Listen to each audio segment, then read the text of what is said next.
so now let's get into Forecasters of troops. let's do troops. So let's do the small base guys first because these guys are fairly simple. These guys are called the obstructors. And the obstructors. Now the thing about all our small base troops is most of them tend to be speed. These guys that have the same kind of look are speed 5. These guys in particular have shield wall. They can, as long as they're base to base, you give the shield wall order, they get +4 armor. They obstruct things. Yes, these guys are natural defense 12-14, just like their brothers, which we're going to show here in a second. These guys can, they have these flail things that you can see on there, where basically they're chain weapons. They can they have 2-inch reach, and they have combined melee attacks, which is really good. So they're cheap. They're only 11 points for a 10-man unit, which is really cheap. And so taking 2 units of them is pretty good, and kind of keep them clumped together, and just they have decent armor. They survive things, but they're a good jamming unit. And the thing too about all of our infantry and all of our casters is that they provide soul tokens when they die, because technically in the lore they have these little soul chamber things that they're basically like robot bodies with living souls inside of them, and when their bodies get destroyed, this little soul chamber falls out, and then somebody goes by, picks it up, they can put it in a new machine, and you got a whole new body. So, which is probably awkward if you were like a guy and you get put into one of the angels because you run around with a chick or something. See, don't say that Prior to Press isn't progressive thinking. So. Yeah. So anyway, the obstructors, they're good. Like I said, they're a good jam unit. They're good melee units. They're not great, but they're not terrible. I don't think there's anything in our faction that I would consider to be terrible. They're a good throwaway unit and just good jamming things. If you got stuff you want to run behind them, they're good to run in front. So the only thing I have is they're a little slow. So you got to kind of run them in front of things and get them out there. Now their brothers here are called the Reductors, and these guys are awesome. I really like these guys a lot. So these guys, they have a melee attack, which is a POW 10, I think. I'll double check that. But what you're going to bring them for is they have a spray. They each can do a 6-inch spray. And clear. So they ignore all friendly models when resolving their attacks, which is awesome because when you got a bunch of sprays going on, I play Legion. I've got the Banshees. And a lot of times I spray my own models and be like, I mean, they tend to survive, but it's still kind of a thing you got to watch out for. But these guys, they just ignore everything. The way that the lore says is that they have this little thing that opens up and it shoots out a bunch of like little robots, these little blade bots, and they go around friendly models, and so they keep going out towards whatever it is they're shooting at. So kind of a cool little bit in the story there. These guys are a little bit more expensive. They're 13 points for a full 10-man unit, but still really affordable. Let's see here. Oh yeah, so it's POW 10 on their little blade attacks. They all have little blades, but if you're using them for melee, you're probably toast. But at least the one thing that's interesting about both these guys and the obstructors, they both are MAT 6 RAT 5, so they have the same stats, which is the same for the medium size units as well. But they're good. They're fun. And as far as they are good at, they don't survive very well getting with the field, but when you do get a handful into their spray attacks are POW 13s, which is really good. And sprays in this game solve so many issues. Yeah, you start hitting things with flare, and now you got some -2 defense, and now you're technically MAT 7. If you stand still, you're RAT 9. You can just, yeah, they can hit pretty reliably. And POW 13s, these reductors can help end the game for you. They really can. POW 13. All right, we'll do angels next. Another unit that is really, I used to have the hardest time getting these guys to work, and these are the Clockwork Angels. The Angels are finesse unit. They are very fast compared to the rest of the unit. They're speed 7s. They have defense 14, armor 12. So when they get hit, they die. But they have they still have magical weapons. They do still have magic weapons on their melee and ranged attacks. They have Blade Shield, which helps get them up the field. Obviously, they have flight. They have wings and little jet packs on their back. I don't even know if the wings actually help them fly. It's more the jet packs, I'm sure. But because they're metal. So they have combined ranged attacks, which is good. So now as a unit, they can hit things. Their sword and their gun are both POW 10s. So when you do the combined range, they can get up to POW 13. And if they work all combined, they'd be RAT 8. Because they're naturally 6'5", so they're a lot like the other little guys. They are command 7, but there's only 3 in a unit, so you don't have to necessarily worry about getting them too far away from each other. They have reposition 3, so after they get done moving and attacking, as long as they didn't charge or fail to charge or run, I'm sorry, they didn't fail to charge or run. You can still charge and do this, but you get to reposition 3 inches away. So it's a good way to get them in and out, kind of, rubber band them. They also provide souls, and they have brutal charge. So when they do charge, they actually hit for POW 12s. With Aurora, I believe she gives them combined melee, so they can. Oh, maybe she doesn't do that anymore. I'll have to double. We'll get when we get to her. We'll look. But she used to give them combined melee as well, so they could charge in and get all kinds of. They're a great flanking harassment unit. Yeah, your opponent really needs to focus on these guys if they're going to take them out, because with the blade shield, it's really hard to shoot them off the table. And if they're gaining like concealment or another spell, like. They can be defense 18 against ranged attacks, and they're almost impossible to shoot off the table. So, and then they can kind of move out of a forest, shoot you, and then go back in. So they don't like AoEs though. Yeah. They tend to die to a stiff breeze, so you got to be really careful. But they're not that expensive. They're 5 points for a 3-man unit. So that's pretty good. And they're FA 3, so you can take 3 units of them. And like I said, they really shine with Aurora. Oh yeah, and we'll get to her too. So the other unit, this is kind of sort of another must purchase once you actually get into it, start buying your models. And this is the Optifex Directive. And Optifex Directive, they are sort of like there's the acquire really for Convergence. They do a few different things. One of which is repair. There's the one with the big wrench there, a couple of wrenches there. So they do repair. They repair D3 plus 1.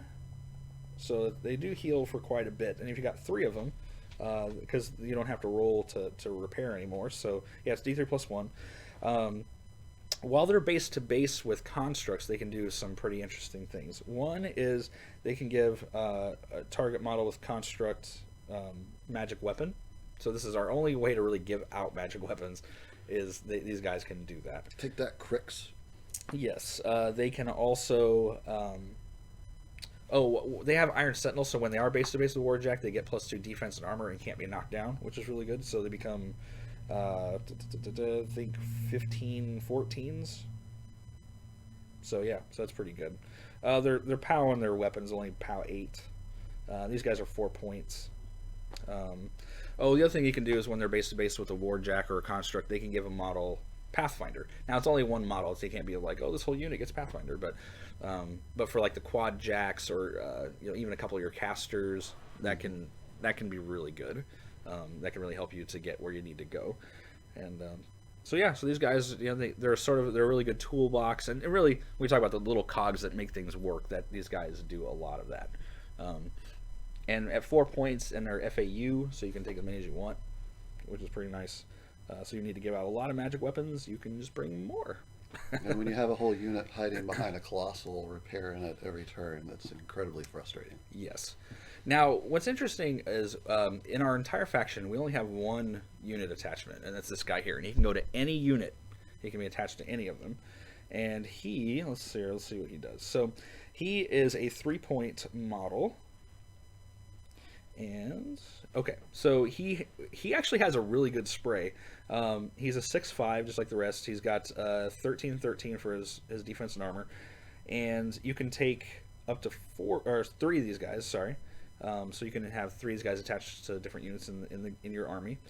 But his melee attack is only POW 10, but he has a 6-inch spray that causes continuous fire damage, which is really weird because we don't have anything else that really gives out fire, so it's got a flamethrower. Okay. Which makes me think that we're going to get something else that's going to be able to give our guys like continuous fire effects. That'd be awesome. Eventually that'd be cool. So this guy, he gets a lot of the same bonuses that your other models get. He's attached to get. So if they have advanced deploy or ambush, he gets to get those 2 things as well. He has Iron Sentinel, just like the Optifex Directive. So if he's base to base with a a warjack. He has +2 defense and armor, can't be knocked down. He has realignment, which is sort of like a mini feat, which is really cool. So once per game, whatever unit he's with can reroll missed attack rolls. So if you're taking him with the reductors, for example, it's fantastic. I mean, that really has helped me to clear out a lot of stuff. Realignment is really good. It helps Rat 5 quite a bit. Yeah, he works really good with the perforators and stuff too, which we'll get to in a minute. But he also has, this is something new that he does. Well, he repairs for D3+1. He's also a mechanic, and his tactics he has that he gives out is practice maneuvers. It says models in this unit gain practice maneuvers, which basically means each model in this unit can ignore other models in this unit when determining line of sight, and can advance through them if it has enough movement to completely pass them. So he basically makes your units be able to just move through each other and not pay attention to each other when they're making their melee attacks or ranged attacks. So again, with perforators, it can be really good if you're hiding behind stuff. They can see through things.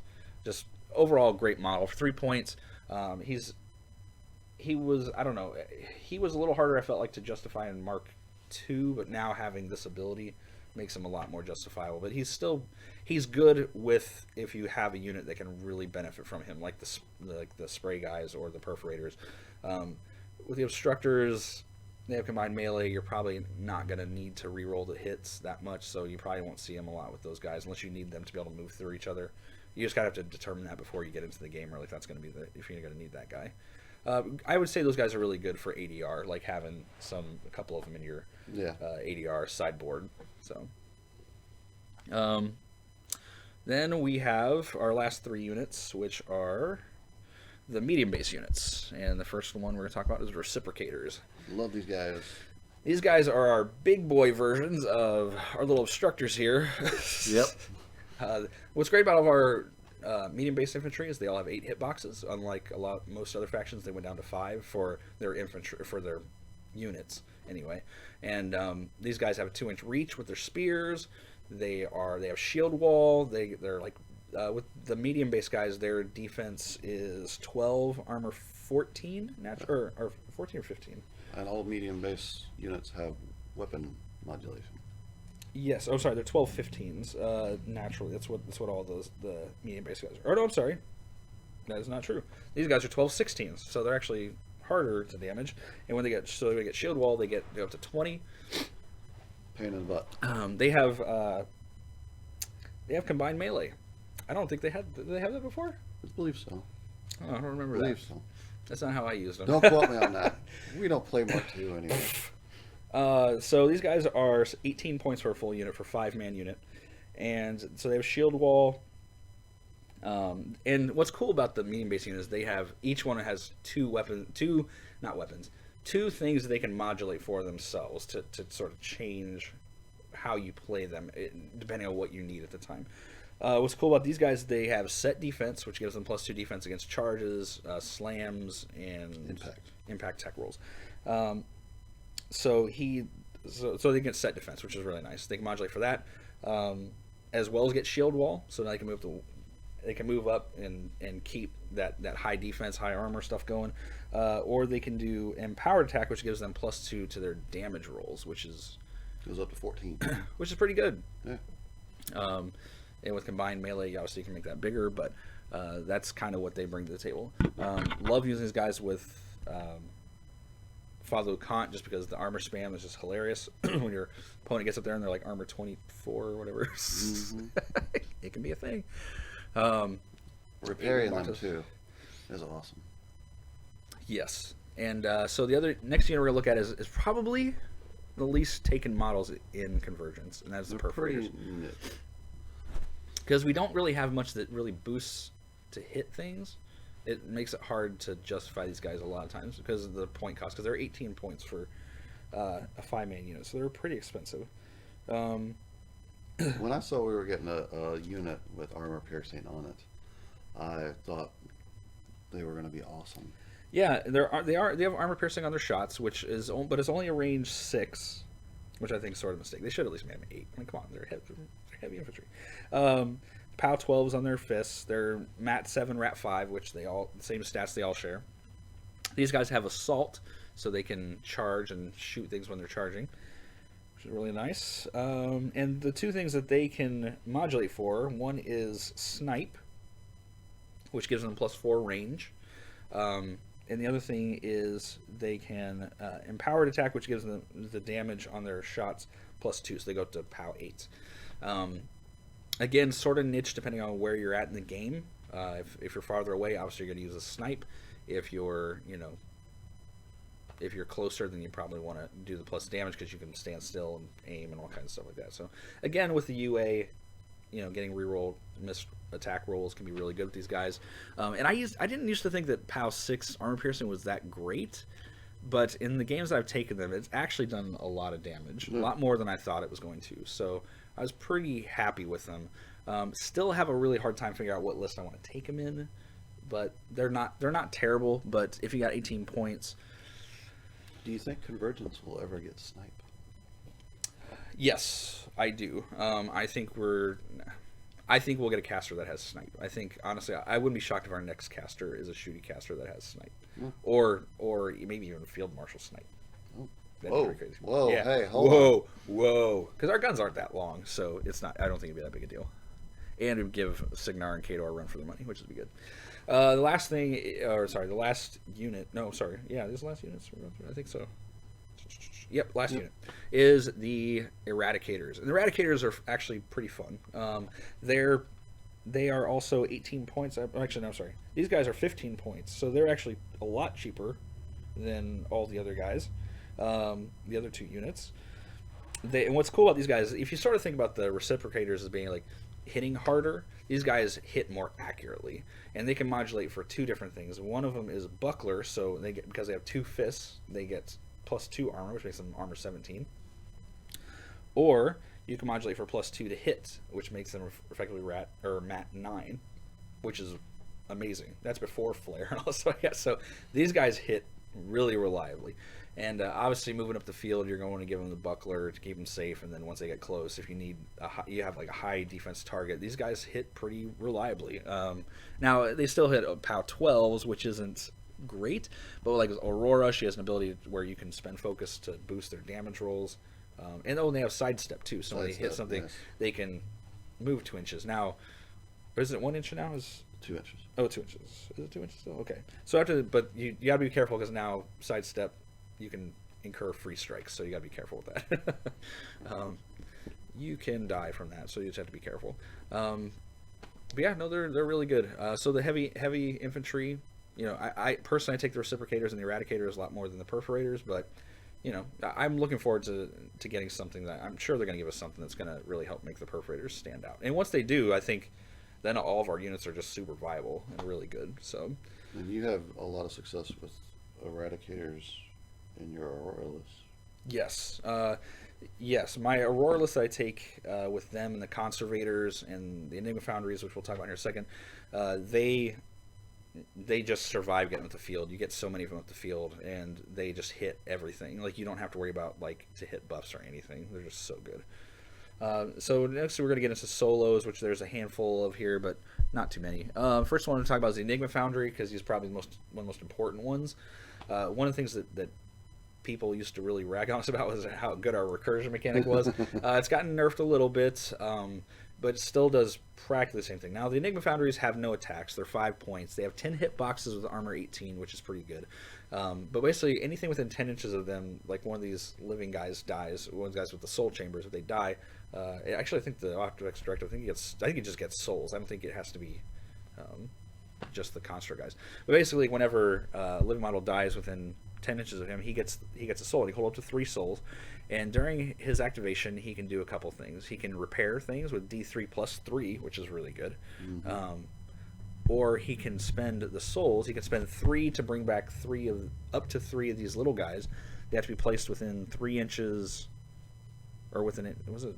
Sorry, hang on. I think it's within 3 inches of him. I think they upped it. It used to be within an inch, or yeah, it used to have to be really close. Now they got it to 3 inches. 3 inches of this model in formation. And in formation. 3 inches of another model in a unit. So he can put models back into play. He can either put 3 of these little guys, or he can put in 1 of the medium base guys.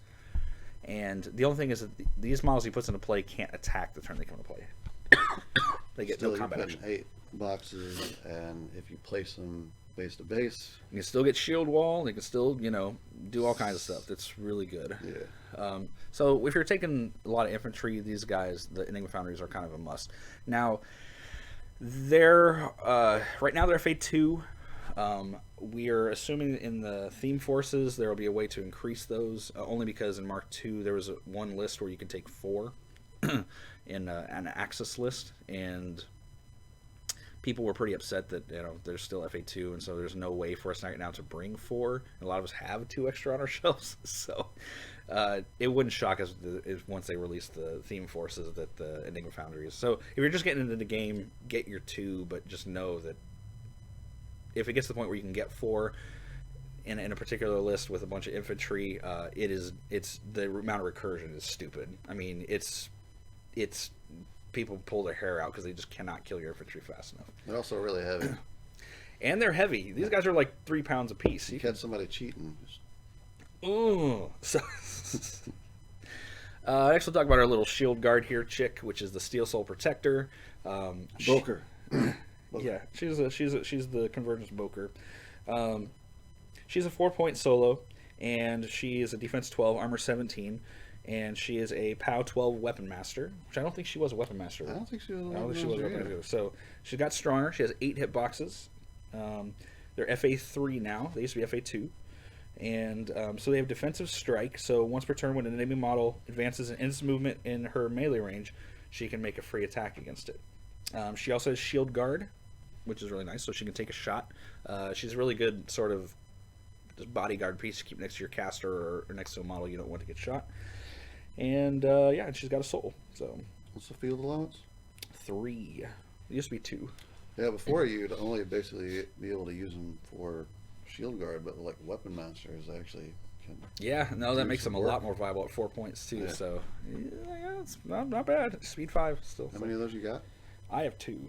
I got one of the RAM models and then one of the originals. So yeah, now I got to get a third one. Yep. Got to max it out. Got to catch them all, right? That's what we learned from Pokemon Go. That's right. So hey, speaking of models that have no attacks, this is our algorithmic dispersion optifex, ADO for short. It looks like he needs to cast spells. I mean, if that's not a robotic Gandalf, I don't know. I know. So I don't know why they still won't give this guy an attack. Everyone thinks he's got an attack. This is funny. You can run him into a big. It looks like he has like a 2-inch reach weapon. You run him into a bunch of models, and people will literally be like, "Well, I can't move those models. That'll take a free strike," And he has no attacks. So, but what he does do is he's an arc node. And what's cool is it used to be that he had to be within 6 inches of a warjack to be able to arc node. Now he's just an arc node. He just has to be in your control area. Doesn't have to be close to a jack, that's which awesome. is really good. Yeah, he's got 5 hit points. He's 2 points piece. Defense 13, armor 12, much like the little Optifex Directive guys. He also has the Orange Sentinel, so he's base to base with the Warjack. He does get the +2 defense armor, can't be knocked down. And he's an arc node, so really cheap. One turn when you really need him, you just run him as far as you can at the table, and then you start casting through. He's a speed 5, so he's a little slower, but everything in our faction is kind of slow, so it's not a big deal. He'll keep up with the rest of the stuff. Last things we're going to get into before the casters is the Servitors. And first one we look at are the elimination Servitors. And I used to not take these guys at all. I thought they were I didn't think they were bad. I just didn't have any lists for them. Then I started playing them, and now I have a hard time taking anything else but these guys. Really? Yeah, because their rat is only 5. Now, for every pack of Servitors you put out, you get 3. And they are variable point cost now. They used to only be 1 point cost, but they're not anymore. These guys are 3 points apiece for 3 models, and while they only do 1 point of damage, it's an auto point. So Rat 5, Standing Still, Rat 7. They also have Gunfighter, so they can shoot things while engaged. None of the Servitors can be knocked down, so they are floaty, which is really nice. And and they're fairly quick. They're speed 6s, so they can get up the table pretty quick. You have never played that Clockwork. Oh yeah, I hope they make a theme force for Iron Mother like they did the Carrier Group. Oh yeah, where she gets all those Servitors. Yeah. No, I have played a couple of lists like that. They're really fun. Yep, I have 18 of these guys. Oh so. Wow, jeez. I did it. But these guys are really good at shooting anything you need to kind of auto point. They're fun. I mean, Rat 5, they're not super reliable at hitting things, but they're good jamming, and because they have Gunfighter, you know, they can give out free strikes if they try to. Gunfighter and the other floaty Servitors. Yes. Get up to Rat 9. Yes. Possibly. Yes, and we'll talk about these guys next. So these guys are sort of Auto include. I don't think you need 3 sets of them because they're FA3, but I would say 2. I would at least get 2 groups. And these are the attunement servitors. And attunement servitors, just, you know, Pathfinder stuff, just like the other ones. But what he's got is he doesn't have Gunfighter, which I'm really sad about. I really wish they gave this guy Gunfighter. He has basically a flare shot, a 3-inch flare shot. It used to be 4-inch, now it's 3-inch. But and one way you can kind of measure this out when you're playing is if you're within 4 inches of a model, any model you're trying to shoot, it auto hits. So just keep that in mind when you're using these guys. Whatever model you're trying to hit, you will automatically hit that model. Now it may deviate into some other models that weren't trying to hit, or you know, you were kind of hoping to get a good deviation, but yeah. But if you're within 4 inches of whatever you're targeting, you will automatically hit. And so flare again loses stealth, -2 defense, which makes your stuff a lot easier to hit. These guys are 4 points for 3 models, so they're on the more expensive side. They make your whole army better. I love those guys. They do, and those are pieces that your opponents will learn quickly that they need to take out. They're just that good. So the other servitors, which are 4 points for 3, are the reflex servitors. Now you notice they're not on flight stand bases. Now they normally come with flight stands. I didn't put them on there because for storage purposes, because this is another ones I own 15 of them, so I kind of want to find a better way to store them. But what is cool is they can dig into the ground. That's why I have them kind of dug into the bases. So they have dig in and they have counter charge. Now they go boom. And they go boom. So they don't have an actual melee attack per se. It's not like that. I mean, they hang on. Let me bring it up. I don't want to like misquote anything. They do have a melee attack. Okay, they do have a melee attack. Actually, you know what? They just have a regular melee attack now. They added it. He didn't used to. It used to have power and strength 0. Now it's power strength 3. You will stub your toe if you try to run past them. But now, these guys have advanced deploy, which is really nice, and you can begin the game dug in. So these sort of landmines like out in the front of your army in the beginning, which is really cool, and it saves some space. And they won't get shot off the table from slow. Yeah. Yes. But they don't suffer blast damage, which is nice when they're dug in. But they have counter charge, and when they hit, if this attack directly hits with the probability mine, instead of dealing damage normally, you center 4-inch AoE on the model hit and remove this model from play. The model hit suffers unboostable POW 14 damage roll, so even if you do charge, you don't get 3 dice, it's just 2 dice for damage. Don't forget that. Don't make that mistake. And if the attack misses, you send the AoE on the servitor itself in a 4-inch AoE, and anything in it takes a POW 7 blast damage roll. So, yeah, and so all those attacks are unboostable, but against low armor objects, I mean, you can run one servitor in and destroy a lot of infantry models if they're all clumped together. It can be pretty devastating to your opponent. So they're one of those models that you can't take your eyes off of, because if they get in there and hit you, it can be pretty devastating. They're only map 5, so again, they kind of sort of on the hitting side of things. But if you can soften things up with the attunement servitors first, you're rolling 14 power 14 damage rolls, and who couldn't use more of those, right? Mm-hmm. Yeah, but they can take out swarms of stuff depending on if it's low armor stuff. So again, pretty good. And lastly, the last servitors we're gonna look at are the accretion servitors, and I only own 1 unit of these guys. I never bought them. They're 2 points. They have no attacks, which is sad. Well, they got rid of the thing. A little. No, they can still do it, but it's a special action. It's not an attack. These never had an attack. I don't. They're 2 points. I don't get these guys. If you can't use an arc node, you take these guys. That's really the reason why you take them, honestly. They basically if you're base to base with a model, you can basically remove 1 damage point from the model that's base to base with. But it has to be a model with construct, so you can't heal a caster. Well, you can't heal Aurora and Axis, but you can heal the other casters and things like that. So they're kind of like they sit with your caster or important pieces and they heal the things. Or They make good slam targets. They do make good slam targets. They are also, if they get base to base with an enemy warjack, they can do an automatic 1 point of damage to it. And that's a special action. It's called Strip. And it can't be knocked down as well. So, okay. I don't know if I'll ever pick up another group of them. They used to be 1 point for 3. Now they're 2 points, and it's like we don't have a 1 point option anymore. So again, if I have to take a 2 point model, usually I'll take the arc node, depending on whatever I need. But they're okay. Now what's kind of nice with them is with Father Lucant during his feat turn, they actually heal for 3 points instead of 2, because 2 to whatever. So yeah. So anyway, so now we're going to get into the casters. We have 4 casters. Actually, should we do the battle engine first? Let's do the personal massager. It's transformed emergence projector, Jason. Looks like a personal massager. Yeah, well, you know, it's awesome. This is okay, and one of the best battle engines in the game. So I have a hard time not taking 2 of these on almost every list. That's how good they are. If you're just tired of playing infantry, you can just take 2 of these guys and you got it covered, because they will take out just tons of stuff. And everybody always asks me how they're played when I play against them. They're like, no, seriously, what does it do? No, it really does this. So it only has 1 attack, but it gets 2 attacks. It's a 10-inch spray. And you got little guys where you can make it magical if you need to or whatever. But so a 10-inch spray, and he gets 2 10-inch sprays. And wherever you put these little when he activates, you put these little servers into play base to base, anywhere base to base with it.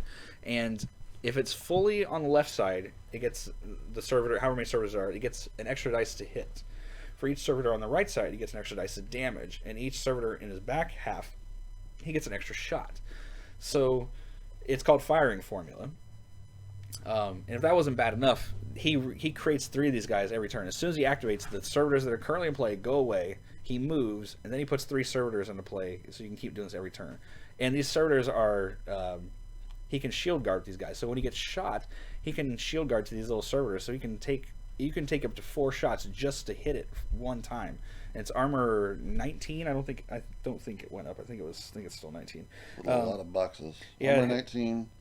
It got 2 more boxes from Mark II. 22 boxes. 22 boxes. It used to have 19 boxes. So it's a POW 11 spray. It used to be 10. He's a Rat 5. It used to be 4. So he's gotten better. And what's crazy about all these sprays is that you used to have to target one model and any models within 2 inches of that model for your sprays. Now you can just choose anything. You can choose any models. You can choose a model over here. You can choose a model there. You can choose a model there. Whatever. It just sprays. A 10-inch sprays. It just kills everything. Just clears out infantry like nobody's business. Because usually if you're going to be like, okay, well those guys have shield wall. Okay, well I got 2 on the damage side and maybe they're a little hard to hit, you know. But if you're standing still, you're at 7, so maybe you want a 3rd spray. So now you got 3 sprays, 3 10-inch sprays, Rat 7 if you're staying still, and you get 4 dice for damage. POW 11s. Yeah, you're going to kill things pretty easy. I've wrecked jacks with them. I've killed casters with those things. I've killed beasts. I've killed infantry. I mean, there's just nothing this thing cannot destroy. It's that good. And it's like 19 points, which is a little expensive compared to the other battle engines. A lot of the other battle engines are 18 points, but it's so good. It's stupid good. It is so good. And people, you know, if you're going to buy one, get 2. They're actually not that expensive, believe it or not, compared to a lot of the other models. And it's mostly plastic, right? Yeah, it's one of the new, just all plastic kits. One of the first ones to come out. Just do this one? Yeah, let's do that one. So the other model we're going to talk about, the last model before the casters, is the Prime Axiom. We have 2 primes now, I got to remember, which is weird because they're primes. Why have 2? So Prime Axiom. Now this guy, he's a speed 5 colossal. Again, XX, Mat and Rat, so depending on what your caster is how good he's going to be at shooting. But he's got POW 21 fists that have sustained attack, so if you hit something with that fist, you auto-hit every other attack with that fist. He's got 3 different ranged attacks. One is his Accel Spiker, which everyone mistakes for his head. All the spikes there in the top part right here is actually not his head. His head's down here. But used to be you got 3 shots and you had to buy 3 more. Now he just has 5 shots with it. You don't have to buy a second round of burst. You get 5 shots with it. Then he's got 2, and that's your whole front arc. On your left and right arc, you also have these harpoons, and the harpoons obviously you have to make sure you're targeting where you need to. But if you hit a model, it automatically does 1 point of damage, and it only does 1 point. But then it drags that model directly to your colossal, which then you get a free melee attack out of.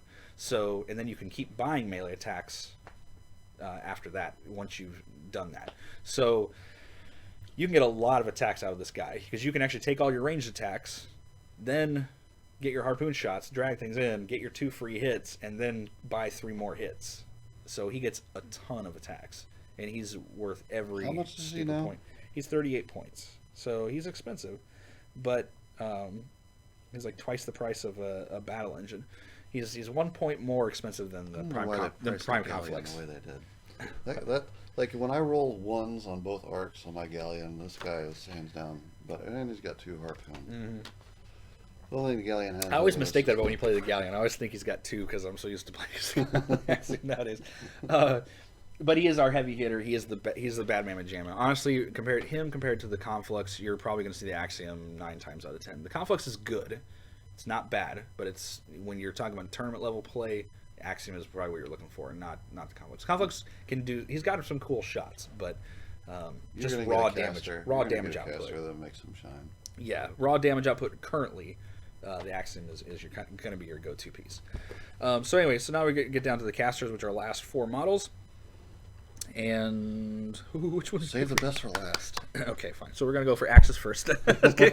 No, I'm kidding. Axis is really good. I love his, which is weird because his name is Axis and he's got hammers. Hammer time.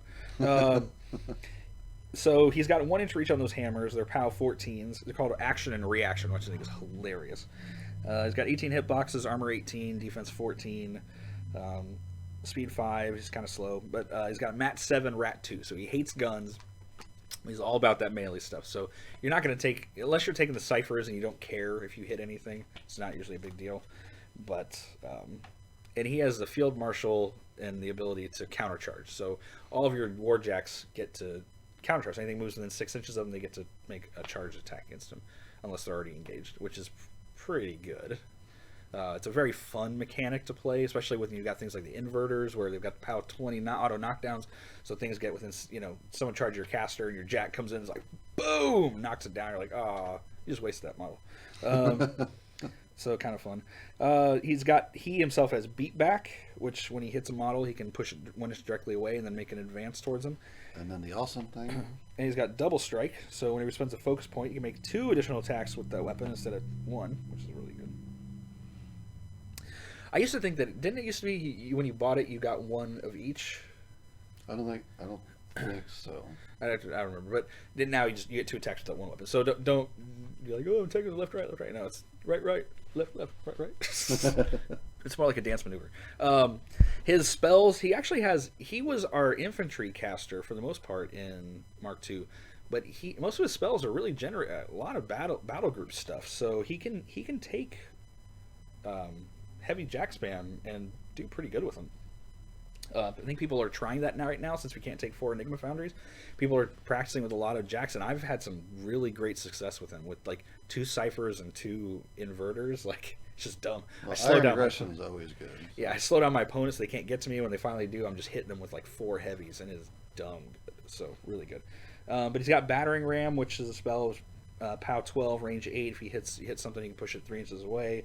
Iron Aggression, so target friendly faction Warjack can run, charge, or make slam trample power attacks without spending focus, and gains boosted melee attack rolls, which again with his countercharge ability is Onslaught, which basically has all friendly faction models in his control area gain Pathfinder while they're charging, which is an upkeep spell, which is really good. He has a spell called Razor Wall, which is kind of interesting because he puts a wall template out into play. It's completely in his control, and if a model touches it or walks through it, they take an auto 1 point of damage. It's not a wall like a regular wall where you can get cover behind it. That's one thing you need to know about it, is you can't walk behind the wall and get cover. It's just there for damage purposes really only. So I just call it razor wire. Yeah, it's because it's not a wall. So I made that mistake thinking it was a wall for a long time, and someone corrected me on that. So because a model can end its movement on top of it, and they just take a point. But yeah, no. But if you're running like ciphers though, and you put a bunch of rough terrain templates, and you put like say you got train here, rough terrain over here, and you got a wall right in the middle, like the person's infantry is not getting to you. It's stupid. And then he's got unstoppable force. All the spells cost 2. But while you're in control range, all of the models in the battle group gain bulldoze. So when they hit a model, they can push it 2 inches away, which is really good. They can only push it once with bulldoze,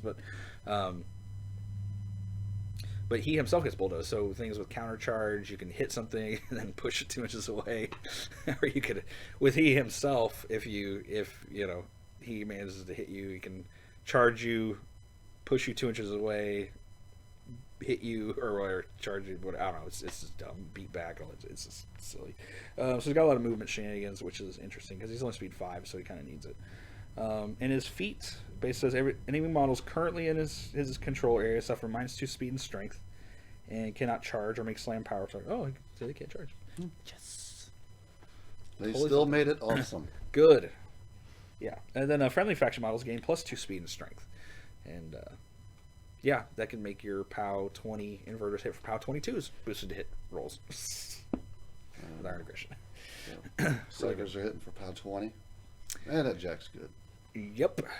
So Axis this is gonna sound weird. He's probably my least favorite caster to play in Convergence, but he's still really good.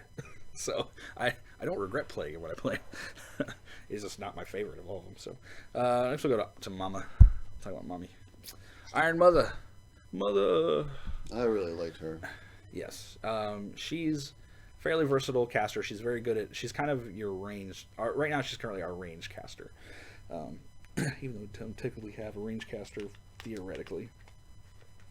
But basically, she's only mat 5, rat 5, so that's kind of off-putting at first. You're like, well, okay, it makes my jacks kind of, But you sort of want to take a few jacks with her, and there's a couple reasons why. She has one of the best guns in the game. It's only range 11, but it's AoE 4, POW 15, really good. She has a Cloak of Blades, which is a POW 11 range 2 attack, and she can Thresher with it. So you can hit everything within 2 inches of her. She's focus 8, so she's really good at spell casting. She has 18 hitboxes. She has these little servitors that come out with her, and she can pop one of these guys out of turn if you don't have 2 in play. They are speed 6. They have gunfighter. They don't have damage to their rolls, but when they shoot things, they basically make it so that anything that does damage them gets +2 to their damage rolls. It's Ayana and Holt. Let's call him Ayana and Holt. Yeah, this one's Ayana. This one's Holt because he's taller. That'd be really funny, actually. May have to do that right next game.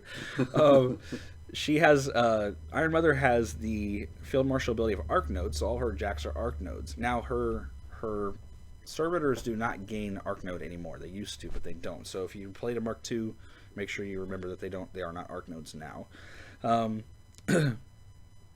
They are units, so you have to activate Iron Mother and Servitors at the same time.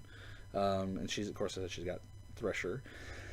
Her spell, she is very good against War Machine and against infantry spam.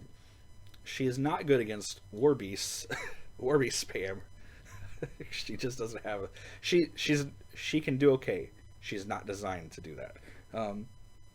And if you look at her spell list, you can see why. She has Backlash, so if an enemy warjack got this upkeep spell on him gets hit, the caster takes 1 point of damage automatically.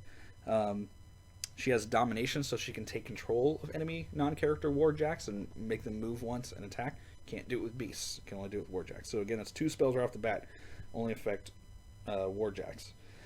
She has Fire Group, which while models in this spellcaster's battle group are in its control range, their range weapons get +2 range and last for 1 turn. So again, with like the assimilators or the ground pounders, they turn to 13s.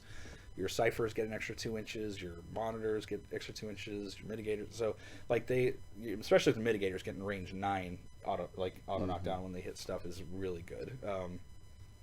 The Colossal does really good, and you're kind of thinking like, yeah, but she's still only rat 5. Well, that's where her feat comes in. Because her feat basically says that her mat rat become 8, or her focus stat. No, I'm sorry, that's actually not true. The models in her battle group gain her mat rat become her focus stat is what it is. It's not she, because now the servitors actually benefit from the feat as well because they're part of the battle group, so they become 8/8s as well, which is really good. Because they didn't used to, and that always frustrated the crap out of me. Mm-hmm. Come on! You can tell them what to do, but you can't tell your own servitors what to do? Really? So Fire Group is an amazing spell just for all that stuff. She has a spell called Shrapnel Storm, which is really good. My favorite spell in all of Convergence. It's a range 8 spell, costs 3, POW 13. Says, on a direct hit against enemy model, center a 4-inch AoE on the model hit. After resolving the damage roll, then the models in the AoE are hit and suffer 1 point of damage. So it's really good with Backlash because you can get 2 points of damage on something that you hit, or it just, when you're shooting a bunch of infantry, especially things with, again, with shield wall, really high armor, if you don't crack the armor, anything under it still takes a point of damage and dies. So I've cleared like whole 6-man units off the tail of that. I could lose a game, and as long as I've done that, I was happy. Yeah, she's really good at that. So she's really, her and some assimilators will just take out all of the infantry in the game and stuff. And she has tactical supremacy, so it costs 2. Friendly model or unit gets reposition 3, as long as they don't charge or fail a charge or run. So good. I think in the long run, I don't know if she's one of my. She's one of my favorite casters to play. I don't know if she's really one of the stronger ones. I agree. Yeah. She's one of those casters that looks really great on paper, and you get on the table and you're like, how do I keep her alive? Speaking of keeping things alive, Aurora. Don't fail your assassination attempt, kids. Yeah. A lot of people don't even recommend going for the assassination with her, but she is an assassination caster. She's a defense 16, armor 15, 16 hitboxes, POW 12 on her staff, POW 12 on her gun, which is a range 12 as well. So, Mat 6, Rat 4. She has apparition, and she gives field marshal apparition. So all of her and all of her jacks get to be placed within 2 inches of wherever they are, completely within 2 inches of wherever they are. At the beginning of your turn, she has flanking with angels, so she does not give angels combined melee anymore. Oh, that's sad. But she has flanking with angels. So if there's a model that is engaged with one of your angels that your angel's within melee range of, and she gets there to attack that model, she gets +2 to hits and an extra dice for damage, which is what makes her the assassination caster. So she essentially goes up to 8, Mat 8, POW 12 Weapon Master on her attacks. So pretty good. She also has a mechanical seizure. When a warjack is hit by her weapon, it becomes stationary for 1 round. That's her staff. So now she can flank a warjack again because the errata. Yeah, woo! So she's fun to play again. Her spell list is pretty good. It's really designed more for infantry than for jacks. But she has admonition. So if a model ends their movement within 6 inches of her, she can move 3 inches. And she can't be hit by 3 strikes during that movement. Or whatever model you can put it on. Sorry, it's not just her, but really you're just going to put it on her. You have Aerogenesis. Spellcaster friendly faction warrior models beginning their activation or control area get +2 movement and flight. And last 1 turn. So now your Eradicators are flight and they're speed 7 and hit for Mat 9s. And oh my gosh, they're so good. Mm-hmm. The angels everything moves so fast with her. It's so good. Arcane Might. This basically was transference in Mark II. Costs 2. It's not an upkeep spell. Or is it an upkeep spell? Oh, it isn't. It is an upkeep spell. Okay, sorry. I was thinking Aerogenesis is not an upkeep spell. But Arcane Might is. And basically, with your infantry models, they can spend focus points off of your caster to gain boosted melee attack or damage rolls. So again, this is where the Eradicators really shine because they're already hitting for Mat 9. They're not going to miss much, and you can spend her focus for 2 attacks to get 2 POW 12 Weapon Master attacks, which is really good. Now it does not work for range attacks, just so you guys know. And then she has a spell called Bladed Gale, which is a spray 8, POW 13. Models hit lose flight for 1 round. Kind of a weird spell. I don't know if I've ever actually cast it or not because there's not a ton in the game with flight that I really need to go against unless it's like Legion. So I guess maybe some circle models if they have the hawk guys. Her feat. Oh, it's not anywhere yet. Her feat is friendly faction models currently in Aurora's control range get reposition 5 and parry, so they don't take free strikes. 11th hour lasts for 1 turn. So if you cast this with Aerogenesis, then now your models get +2 speed and flight and reposition 5. It's so good. Yeah. And parry, you just flying over everything and just hitting stuff. She's like playing circle. Oh gosh, they made her feet so much better. And what's funny is the battle engines can reposition 5, so you can walk up, spray something, and walk back to your position. Jeez. You can keep your servers in front of you so they stop charge lanes too, which is really funny. Really good. She's a lot more dynamic than I feel like in Mark III. I'm really excited to play her. The few games I played like Conservator spam with her, or I'll take a couple Conservators and keep them behind the infantry, so if anything dies, then they go in and kill stuff. And because Mat 6, they're pretty good. Rat 4, you can take Ciphers, or maybe an assimilator, but assimilators aren't going to hit too reliably with Rat 4. So she's kind of a melee guy, but she just makes everything hit, just everything they want to hit. So it's good. And then this brings us to our last, certainly not the least, caster, Father Lucant. Now, if you're going to play tournament style, this is the go-to guy. Probably right now, if you're going to play in a tournament, you're going to want to play Father Lucant's, probably Axis or Syntherion, probably going to be your 3 go-to casters. Mother and Aurora are still considered to be the 2 weakest of the faction. They're not bad, they're just not as strong as these guys are for various reasons. But Father Lucant, he's a 7-3, so again, not great on the rat side of things, but Mat 6 is not bad, and he can make himself better. His 21 hitboxes, POW 16 on his weapon. Pretty good. He is a Pathfinder, because he's kind of like his little crab jacks. He's steady, can't be knocked down. He has a Field Marshal of Shield Guard, so him and all his his Warjacks, this is something he does not benefit from, but his Warjacks all gain Shield Guard, so now if you keep him close to the Jacks, they can take shots for him or for important key pieces in your army while you're playing. He has Stall on his melee attack, which is very much like Aurora, so he hits a Warjack, it's becomes stationary, and this is not like the cold stationary, where if you're immune to cold, you ignore it. Like, these are just, you get stationary. Mm-hmm. And his spell list, he has Deflection, so while in your control range, friendly models gain +2 defense against ranged attacks and magic attacks, which is nice. So Angels become defense 18 against ranged attacks, 16 against spells under the spell, so it's really good. Most of the rest of our stuff, it's okay, because I guess we go to like defense 14, which is sorta hard to hit, like not super hard to hit, but I don't know. It's our most of our Warjacks go up to like defense 12. Something's better than nothing. Yeah, that's true. So he's got a spell called Discontinuity, which is really kind of interesting. It's our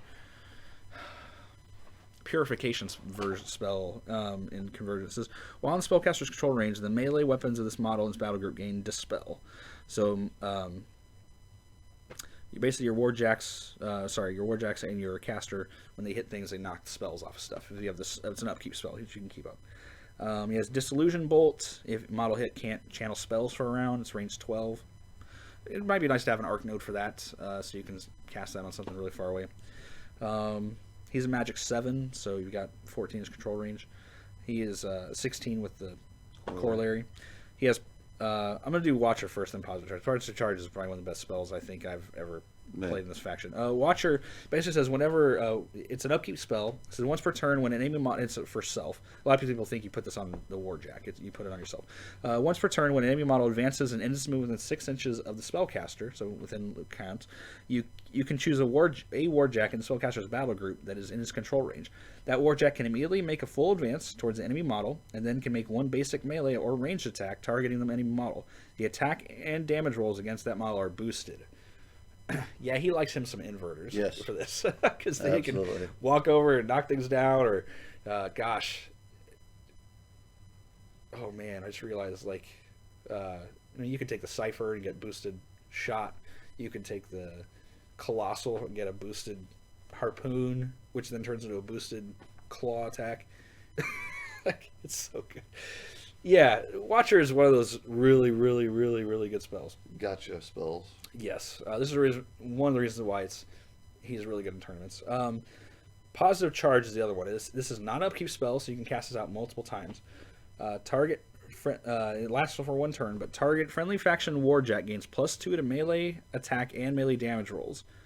While within 3 inches of the affected model, or warjack, friendly faction models gain +2 on melee attack and melee damage rolls in the last 1 turn. So now your warjacks are mat 8, and they get +2 to their damage rolls. So, like, that's just crazy. I mean, or their melee damage rolls anyway. So things are hitting like insanely good. You take the reciprocators with those guys, and now they're they modulate for the extra strength. Now they're hitting a POW 16s. That's just silly. Lucant himself benefits from it. Yeah, and he can benefit from himself. So he's POW 16 already, so he becomes POW 18, mat 8. Yeah. So if you get something like an enemy, you can run a warjack up to the enemy model that like the caster, and you want to run and charge it and kill it. He can, especially with 7 focus. So, man, Lucant is just good. Oh, his feat, and we haven't got to his feat yet. So his feat basically says all models in his control range, friendly faction models in his control range, gain +4 armor. And whenever a friendly faction model in Lucant's control range makes a repair action, add 2 to the damage removed. And it lasts for 1 round. So, yeah, so basically you make things almost unkillable for a round. And that works with the battle engines, it works with the colossals, it works with, your heavies, it works with your, heavy infantry. Now these guys are armor 24 on a feat turn, if they're shield walled together. Your little obstructors can be armor 18. So it's legit. It's one of the hardest spells to crack there. I mean, I've played games with Lucant where I have lost like 2 models on the table, like the whole game. Yeah. And he's just, it consistently happens like that because he's just a brick. When you hit him, he is like hitting concrete from jumping off a 20-story building. It just sucks. There have been times when I'll play him and people will just be like, I don't want to play against Lucant, man. Yeah, I gotta break through that armor. But he is our heavy armor skew, which is, it's fun. And he definitely is one of the best casters in our faction. I would say hands down. He's probably the top caster. He's really good. So anyway, that is the faction. You guys have seen it all. We've gone through a lot. Hopefully you're still here. But if you're looking to get into Convergence, again, I think they're really fun, but these are all the models. Like, we probably won't do this for any other faction focus, so we're probably going to break those up into 2 parts. But I figure with this being a limited release, we'll go through this, and just as the new models come out, we'll just do model reviews. It'll be a lot easier for us. So Mercs is going to take, like 2 days? Yeah, we got a lot to do with Mercs. So hopefully we'll get to a lot of these other factions here soon. We definitely want to do, I know we're going to be doing Crix and Scorn and Legion and Menoth. Those are probably the top 4 we're going to be doing before too long. Khador and Signar are also on the list, so hopefully get to those as well. So lots of stuff to talk about. We got, Merc player here, so we're going to try to take on as many Mercs as we can. And so I hope you guys enjoyed it. So again, if you're looking to get into them, they're fun. I love them. I may be playing these guys exclusively until the end of the year, so we'll see how that goes. But well, if you guys want to see how they work, just tune into our battle reports, and we will see you guys in the next episode of Countersign. See ya.